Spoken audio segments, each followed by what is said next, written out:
Exemple de résolution de problème avec la technique du DRE, ou si vous préférez, début, réaction, équilibre.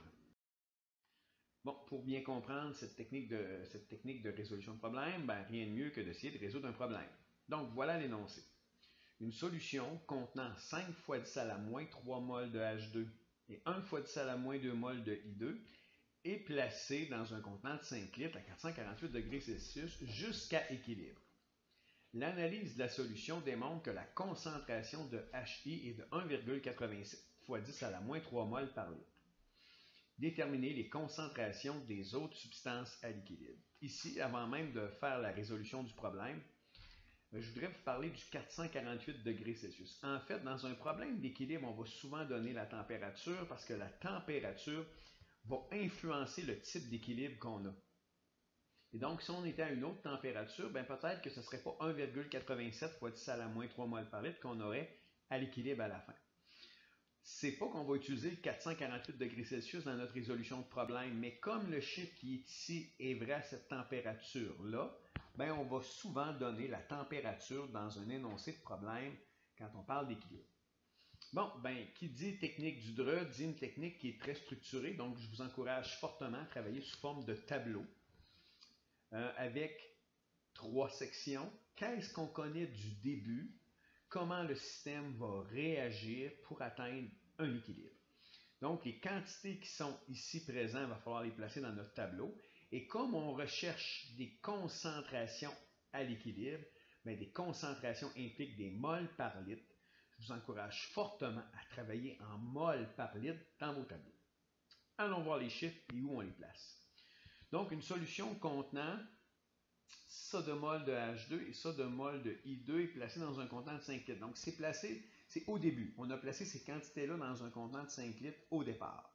Donc, comme j'ai dit, on va travailler en mol par litre. Donc, du H2, on en a placé 5 fois 10 à la moins 3 mol de H2 dans un contenant de 5 litres. Le nombre de moles divisé par 5 implique que du H2, on en a une concentration de 1 fois 10 à la moins 3 mol par litre. Ce qui est du I2. On en a 1 fois 10 à la moins 2 mol de I2, mais dans un contenant de 5 litres, ça va impliquer une concentration molaire de 2 fois 10 à la moins 3 mol par litre. Pour ce qui est du début, on a placé uniquement les réactifs en présence. Ce qu'il faut comprendre, c'est qu'on n'a pas de produit de formé, on est au début de la réaction. Donc, même si ce n'est pas mentionné tel quel, il faut être capable d'aller placer le 0 ici, qui indique qu'au début de la réaction, on a placé seulement des réactifs en présence. Maintenant, il nous reste un chiffre à aller placer, le 1,87 fois 10 à la moins 3 mol par litre. Bon, 1,87 fois 10 à la moins 3 mol par litre, c'est déjà une concentration, c'est déjà en mol par litre. Et ça, c'est un chiffre qui a été révélé suite à l'analyse de la solution. Donc, à la fin, une fois que l'équilibre a été atteint, on a mesuré une concentration de 1,87 fois 10 à la moins 3 mol par litre. Donc, vous comprendrez que le 1,87 fois 10 à la moins 3 mol par litre va venir se placer ici. Ensuite, on va travailler la réaction. Donc, dès qu'on a une colonne où on a 2 paramètres comme ça de trouver, on va trouver le troisième. Ici, ça implique trouver ce qui se passe au niveau de la réaction. Puis, on va essayer de déterminer ce qui se passe pour les autres substances au niveau de la réaction. On va être capable de trouver à la fin notre équilibre.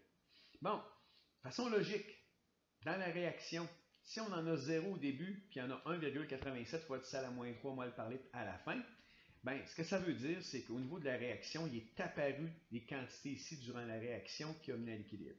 S'il apparaît des produits, c'est parce qu'au niveau des réactifs, il va disparaître des réactifs.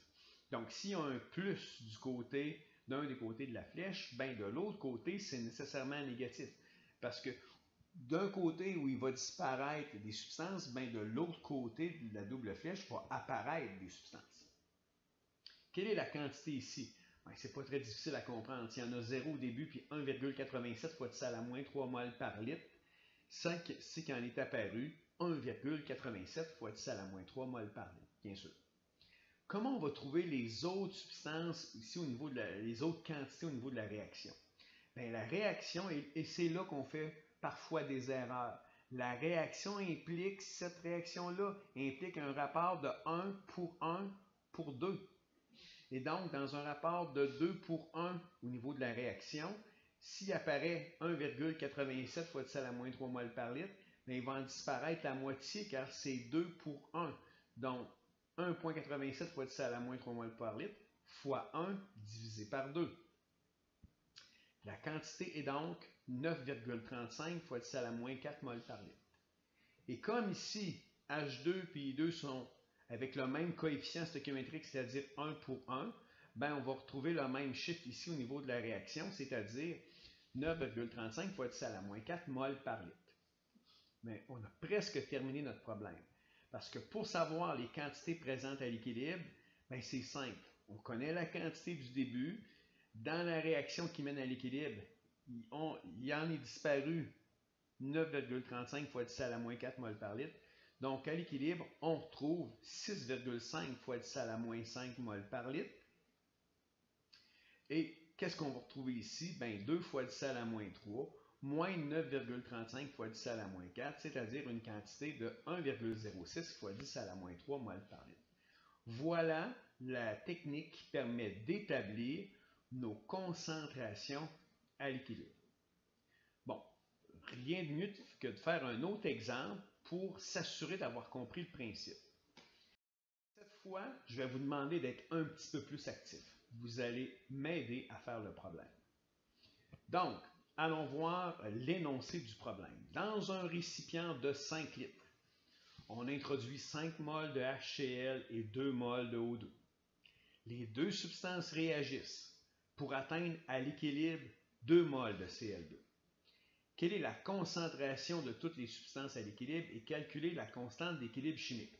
Le calcul de la constante d'équilibre chimique va faire l'objet d'un cours bientôt. Pour l'instant, on n'a pas à calculer la constante d'équilibre chimique. Je vous demande de calculer les concentrations d'équilibre. Donc, on va travailler sous forme de DRE, début, réaction, équilibre. Je vous rappelle que nous cherchons à la fin des concentrations des substances à l'équilibre, donc des moles par litre. On a des moles introduits dans un récipient de 5 litres. Donc, moi, je vais vous demander ceci. Essayez de placer dans votre tableau les concentrations en moles par litre des substances qui sont impliquées ou qui sont mentionnées dans le problème. Donc là, on va mettre la présentation sur pause pour quelques minutes et essayer de placer ces chiffres-là. Ce sont des moles qui sont dans un contenant de 5 litres. Essayez de placer le bon nombre de moles par litre dans le tableau en fonction de vos substances. On se revoit dans quelques minutes. Bon, qu'est-ce que vous avez fait avec ça? Bien, 5 mol de HCl, donc c'est au début, on introduit au début. 5 mol de HCl dans un volume de 5 litres, ça fait bel et bien 1 mol par litre de HCl. 2 mol de O2 dans un récipient de 5 litres, c'est introduit au début, donc ça fait bien 0,4 mol par litre. Notre 2 mol de Cl2 qui est mentionné à l'équilibre, donc sont à l'équilibre ces 2 mol de Cl2-là, mais toujours dans un récipient de 5 litres. Donc 2 mol dans 5 litres va donner une concentration à l'équilibre en Cl2 de 0,04 mol par litre. Je vous ferai aussi remarquer qu'au début de la réaction, on a mis seulement les quantités de réactifs. Et donc, si au début, on a mis seulement des réactifs, vous savez ce que ça veut dire pour ce qui est des produits, c'est-à-dire que la réaction n'est pas commencée. Ça implique d'avoir 0 mol par litre de Cl2 et 0 mol par litre de H2O. Maintenant, vous allez essayer de faire avancer le problème par vous-même. On a 0 ici, on a 0,4 à l'équilibre. Vous allez essayer de voir qu'est-ce qui se passe dans la réaction. Essayez de trouver les autres quantités ici au niveau de la réaction. Et n'oubliez pas que la réaction, c'est quoi qui donne le ton à la réaction? Bien, c'est les coefficients ici. 4 pour 1 qui va donner 2 et 2. Donc, mettez la présentation sur pause pour quelques minutes et essayez de trouver les quantités en mol par litre au niveau de la réaction. Je vous attends. Les quelques minutes sont écoulées. Allons voir maintenant qu'est-ce qui se produit ici. Donc 0 et 0,4 à l'équilibre. Donc clairement, il est apparu 0,4 mol par litre. Donc, s'il y a des plus ici, il y a un plus ici, il va y avoir un plus ici. Donc, ça veut dire que du côté des produits, il va apparaître des quantités pour atteindre l'équilibre. Mais au niveau des réactifs, ce sera le signe négatif qui va apparaître là. Bon, comme on est dans un rapport de 2 pour 2 au niveau de la réaction, ben, ce sera 0,4 mol par litre qui va apparaître ici. Pourquoi c'est le même chiffre? Parce que regardez les coefficients. Coefficient 2, coefficient 2. Oh, on va aller voir de l'autre côté. Coefficient 2, coefficient 1. Donc, ça va être moins. Moins combien de ce côté-là? Ben, ça va être la moitié, moins 0,2. Moins combien ici? Prenez n'importe quelle des quantités. Donc, je prends celle-là. 0,2 pour un rapport de 1. Mais pour un rapport de 4, ça va être combien? Mais ça va être 4 fois plus. C'est un rapport de 1 pour 4.